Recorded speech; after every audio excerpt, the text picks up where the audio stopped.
Spotlight. I'm Rachel Barenbaum, author of A Bend in the Stars, and I am so excited about my guest today, Judy Batalion. Her amazing book, The Light of Days. I could not put it down. She is brilliant. This book is brilliant. There's so much here. Like, I barely slept last night getting ready for this interview. Judy, tell me, what is your book about? First of all, thank you so much for having me here. I'm very excited to be here. I barely slept for the past 2 months either. My book is about young Jewish women who fought the Nazis, and primarily who fought the Nazis from the Polish ghettos. And I see in the background there you have 2 covers, right? Because the YA version came out at the same time as the adult version. Talk about that. That's amazing. Yes. There's a young reader's edition, and it's intended for ages 10 to 14. And yeah, it came out the same time. So you can do a whole family book club event. And the Spielberg movie is coming. Fingers crossed. I am co-writing the screenplay. That's actually what I've been doing all week, working on that. Amazing. So one of the things about this book that really just amazes me is the way that you found your subject. Can you talk about how you came across these women? Yeah, for sure. I found this book started 14 years ago. People are calling it an odyssey. It's been an odyssey. And it happened completely by accident. This is one of those serendipitous research finds. I was living in London at the time. I was thinking a lot about my Jewish identity, but I was really thinking about what I call the emotional legacy of the Holocaust, the way that trauma passes over generations. I was trying to understand if my own extreme anxiety actually came from my Holocaust heritage. So I was thinking around those more psychological issues. This led me to the British Library. Long story short, I happened to come across an unusual book. It was an old, dusty book in a blue fabric cover with gold embossed writing on the front, and it was in Yiddish. It was called Frauen in die Ghettos, Women in the Ghettos. But I always say even more unusual is the fact that I speak Yiddish. So I was like intrigued by this object really. And I started flipping through the book, and lo and behold, this was a 200-page small script Yiddish book listing dozens and dozens of young Jewish women who fought the Nazis, with chapter titles like Ammunition, Weapons, Partisan Combat. I had never read anything like this in tone and content. It was so unique. I knew it was special. I knew I'd found a treasure, and that's where it all began. It's just amazing. I mean, before I read this book, I had never known any women resistors other than Hannah Senesh, really. Women fighters. Like, you just blew my mind. I mean, why were all of these women's stories hidden, covered up, lost? What happened? All right, so that's like a 2-hour Zoom session that we could do on that minute. question. But in 1 minute, here's the answer. And I do get into this more in the book, of course. So buy the book. But yes, buy the book.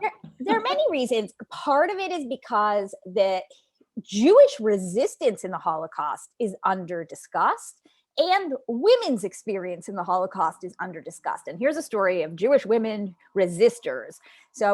And the reasons that these stories have been repressed for so long, partially they're political reasons. The politics of different countries have shaped the narrative of the Holocaust, particular in Israel and in Poland. Some of the reasons are zeitgeist. Like, we've just been interested in different elements of the Holocaust at different times. We've also been uncomfortable talking about different elements of the Holocaust at different times. But a lot of it is personal. A lot of it is that these women didn't tell their story, or they told it and then they stopped telling it. And this is because they were not believed. This is because they were accused of sleeping their way to safety, or of having collaborated or done something conniving to survive. They were accused because they were resistors of fleeing to fight instead of helping their families, or else they perceived that. Many of them, they suffered from really pungent survivor's guilt. So even though they were literally shooting Gestapo men in the head, blowing up Nazi trains, running underground schools and bulletins and printing presses. They felt that compared to their survivor peers who had been through Auschwitz, they hadn't had it that bad. And they almost felt they didn't merit telling their story. They hadn't suffered enough. And then for a lot of them, they were very young in the war when they did this work, and they had their whole lives ahead of them. And many of them really, really deeply needed to start fresh. They wanted to have children, raise this new Jewish generation in a healthy, normal environment. And because of that, they themselves silenced their stories. Some of those reasons just, as I was reading the book, they're like heartbreaking. And yet I understand also why so many survivors talk about wanting to move on, right? Even though they did these tremendous things. But wow, just what you uncovered. So one of the things that has really stuck with me from this book, and I literally have been like talking about this nonstop with my friends, right? They're like, enough already, is why women were so well suited to be, sort of sneaking out of the ghettos and trying to blend in, to assimilate, right? So that they could do these missions. And you explain, well, of course, women were not circumcised, right? So they couldn't drop their pants, the test there. But even more amazingly, is that mostly the women were sent to, or as kids, as young girls, were sent to secular Polish schools while their brothers went to Jewish yeshivas or schools. And so they grew up knowing how to be Polish. And, this just sort of blew my mind. And I had to ask you, like, how did you figure that out? Like, how did that come to you? First of all, I'm going to take you on all my interviews with me because you're getting the answers better than I do. Thank you for explaining that so well. How did I figure that out? They talk about this in their memoirs, and there's been a little bit of, I'm obsessed with Poland in the 1930s. That's like my new thing. And there's been very little written about that era because of what's it's been eclipsed by the Holocaust, but really a fascinating time period. And where women, again, there was mandatory education for boys, girls. Poland was very progressive relatively at that time. And they talk a lot in their memoirs, in their testimonies about how about going to Polish public schools, about how they understood, Polish customs, Polish nuances. I always say, look at me in the Zoom screen, I'm gesticulating. That was very Jewish. One of them talked about how she had to wear a muff when she went out on missions to control her hand movement. So they themselves talk about it. There's been a little tiny bit of scholarship around Jewish women in the 1930s and how much more assimilated women were than men. It's just an incredible fact. So, okay, I would be remiss as an interviewer if I didn't also point out, how many languages did you use while you were researching and interviewing families for this book? So a lot, obviously English, Yiddish, Hebrew, Polish, which I don't speak, so I had translators. There's a little bit of German, a little bit of Russian. Also, I had I do some German from the Yiddish, but I had some help with those languages. But yes, it was a complicated project to do. Amazing. And for any of our viewers or listeners who don't know, Yiddish is actually written with the Hebrew alphabet, right? So you were reading multiple alphabets too. Cyrillic, for Russian. Just wow. Okay, so let's go back to these women, right, and assimilating young girls, because really what was the driving force behind the resistance, as you point out, is these youth movements that everyone was a part of. And as Americans, as an American, youth movements were very new to me, actually until I lived in Israel for a while when my kids were a part of youth groups there, and they were like the backbone of life in Israel. But here in America, they're really not. And that's what drove those resistance groups. So can you talk about those youth groups and where are they today? Yeah, that's a great question. And this brings me back to my obsession with 1930s Poland. So Polish Jewish youth, even Polish youth, was largely organized into youth groups, Jewish youth in particular. And these groups, they were like the Scouts, but more so. They were spiritual, intellectual, emotional, social, training grounds for late teenagers, Jews in their early 20s. They used to joke that their last name was the name of their youth group. Their identity was constructed, was shaped by which group they were part of. These groups they were affiliated with political slants, with political philosophies. The ones that I write about in particular were socialist and secular youth movements. They believed in the pursuit of truth, pride in our Jewish heritage, psychology, psychoanalysis. They talked a lot about their strengths, their weaknesses, this emotional awareness, self-awareness. They were socialists. They believe in collaboration and collectivism. And many of these young Jews, they even left their family home, this before the war, and moved into communes or kibbutzim, which were all over Poland.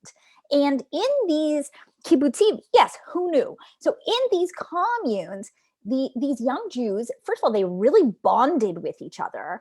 They developed trust and they learned to work together.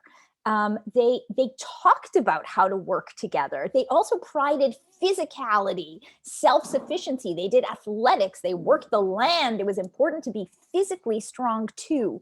And so all these factors together really primed them to becoming underground resistance cells. They were very organized. It's amazing because I also feel like we hear a lot of excuses in the US, especially in the Northeast, like, oh, they're kids, they're teenagers, right? Let them be kids. But here we are talking about teenagers leading the resistance, right? Running these youth groups. They are really, right? The ones running all of this. It just was mind blowing. Yeah. So what was the most surprising thing that you found doing all of this research? I can't even imagine, like, what blew your mind? I don't know. This was the kind of project where like every day I was calling my husband or my friends, like, you can't believe what I found out. After which point they're like, your friends like, but, everything surprised me. And, what can I say? The scope of Jewish resistance surprised me. I'd heard of Chana Senish. I'd heard of the Warsaw Ghetto Uprising. I didn't know that over 90 European ghettos had armed resistance units. I didn't know 30,000 Jews joined the partisans. These rescue networks helped tens of thousands of Jews in hiding. There were much bigger numbers than I ever imagined. I was stunned by, as I said, I'm obsessed with the 1930s now. I didn't understand the Poland that these Jews grew up in. And I'm really interested in that now and in how contemporary that time was, how it feels so similar to our time now. I was surprised by every single story that I read, and that is hundreds of them. These are Jewish women, getting jobs, working for the Gestapo, stealing their documents, a Gestapo man has a crush on her. She invites her to the Christmas party. She comes with all these undercover couriers. They're taking photos. I have a photo of that in the book. The detail, the audacity, the drama and life of these stories. And I think going back to that Yiddish book that I found, what amazed me was, sure, the narratives and the content, but also it was so live. It was so alive. It was lively. It was stories of movement, of people. And somehow that, it jolted me. I was used to reading. I imagined this would be a book of mourning, a book of gloom, a book that was very staid. And instead, it was not at all. These stories are full of action and humanity. And maybe that's what surprised me the most. That's such a beautiful answer. Because I think that's what I was most surprised about too, that energy. And I love, by the way, that you're dropping all these little gems that everyone will find as they read the book, because it is a page turner in that sense. So what do you want readers to take away? Oy, it's a hard one. I think there are two things, I guess, if I hope. One of them is that, these women had, nothing. They were starving. Their families were murdered. They knew they weren't going to topple the Nazis. They used to joke, our whole weapons cache fits into a basket. Like, we're not an army. but that didn't matter. It didn't matter. They still went out there day after day, risking their lives to fight for justice, to fight for liberty, to fight for their convictions. And these small acts, they matter. They matter to them. They matter to the people around them. They matter to me. I hope to us today. And that's, I think, in my most global general takeaway would be, we must fight for what we believe in. We must fight for freedom. And even if we can't take down the whole regime, we do what we can. And then I think on a personal level also, I think I too, and this sort of goes what I was saying to the last question, I think I too, even though my grandparents are Holocaust survivors, I myself had been, somehow had swallowed this myth of Jewish passivity in the war. And, as I said, when I started this, it was about, I was looking at trauma and how trauma passed through generations. And I'm sort of coming out of this. Yes, I think trauma did pass through generations, but so did strength. And so did passion and fury and compassion.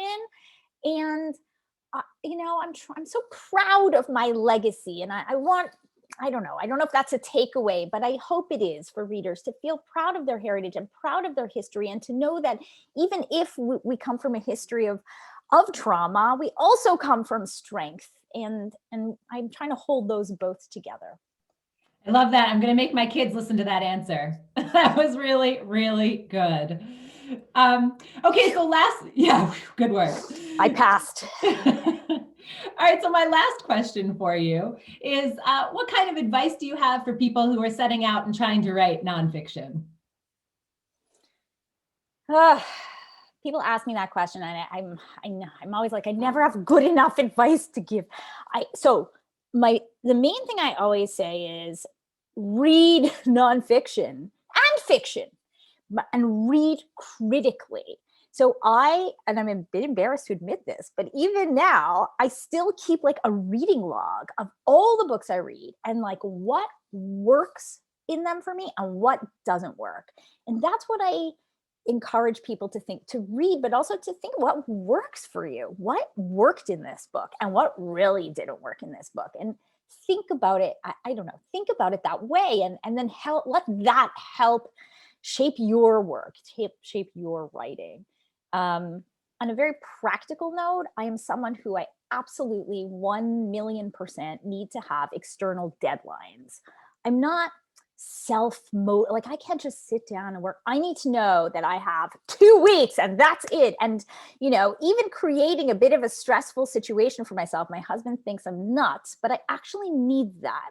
Something, to know that something is going to reach another reader, even if it's a friend, even if it's my husband who wants to kill me already, even, I have to create that environment so that I get it done, so that I, tuchus in the chair and I get it done. And that's, not for everyone, but for some people, maybe that's a helpful tip. Judy, thank you so much for your time today. I absolutely love the book. I love you. I hope everyone goes out, buys a copy, reads it right away. Mazel tov. May you sell many, many copies. Thank you so much. And I love you too.